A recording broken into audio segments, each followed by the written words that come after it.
I have completed readings of many histories and several different Bible translations for many years, motivated by a love of history and a devotion to Jesus Christ. This passion has bestowed upon me a fun but useless skill, the ability to recognize patterns and motifs in religious texts.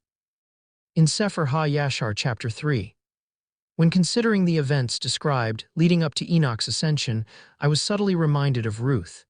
She hailed from the region of Moab, destined to be the matriarchal ancestor of the Davidic line. Here we will compare the commitment of Ruth to the acolytes of Enoch. Bear witness to this obvious theme and rhyme of narrative. And they told Enoch what they had seen. And Enoch said to them, On my account does this horse descend upon earth.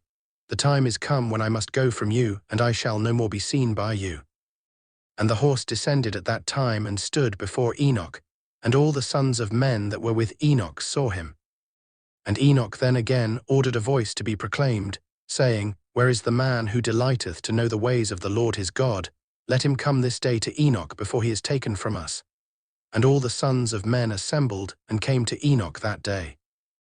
Enoch is described as motivated to leave the earthly domain. He had followers assemble who were committed to remain with him. Likewise, Naomi is motivated to return to Judea and has two followers, Ruth and Orpah, who are similarly committed to remain with her. And it was after this that he rose up and rode upon the horse, and he went forth, and all the sons of men went after him, about 800,000 men, and they went with him 1 day's journey. And she rose up, and her 2 daughters-in-law, and they returned out of the country of Moab. For she heard in the country of Moab that the Lord had visited his people to give them bread. And she went forth out of the place where she was, and her 2 daughters-in-law with her. And they went by the way to return to the land of Judah. And Naomi said to her daughters-in-law, Go now, return each to the house of her mother. The Lord deal mercifully with you, as ye have dealt with the dead, and with me. The Lord grant you that ye may find rest each of you in the house of her husband. And she kissed them, and they lifted up their voice and wept. And they said to her, We will return with thee to thy people. And the second day he said to them, Return home to your tents, why will you go? Perhaps you may die. And some of them went from him, and those that remained went with him 6 days' journey. And Enoch said to them every day, Return to your tents, lest you may die. But they were not willing to return, and they went with him. And on the 6th day, some of the men remained and clung to him, and they said to him, We will go with thee to the place where thou goest. As the Lord liveth, death only shall separate us.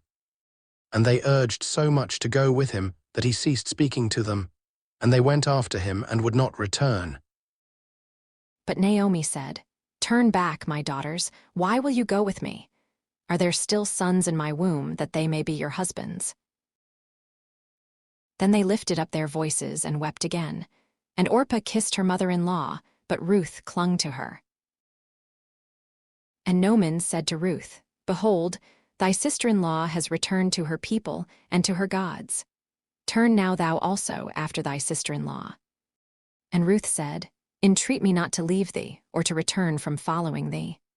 For whithersoever thou goest, I will go, and wheresoever thou lodgest, I will lodge. Thy people shall be my people, and thy God my God. And wherever thou diest, I will die, and there will I be buried. The Lord do so to me, and more also, if I leave thee, for death only shall divide between me and thee. And Naomi, seeing that she was determined to go with her, ceased to speak to her any more. Ruth clung to Naomi, and in doing so she was anointed mother of messianic promise. The similarity of word choice and narrative drivers in Ruth chapter 1 compared to Sefer Ha-Yashar chapter 3 is striking. We have to wonder, did the author of Enoch's chronicle in Sefer Ha-Yashar copy the motif from Ruth and integrate it with the narrative around Enoch's ascension? Those who argue for midrashic origins would probably assert this when confronted with this discovery. Maybe the writer of Ruth emulated the motif in Enoch from Sefer Ha-Yashar and integrated the theme into their exposition around the history of Ruth, implying that Sefer Ha-Yashar could very well be the original ancient text referred to in Joshua and Samuel. Perhaps it is just coincidence, an improbable, peculiar coincidence. I cannot tell for certain It remains a fascinating mystery. Please leave a like and subscribe if you want to see more of this content.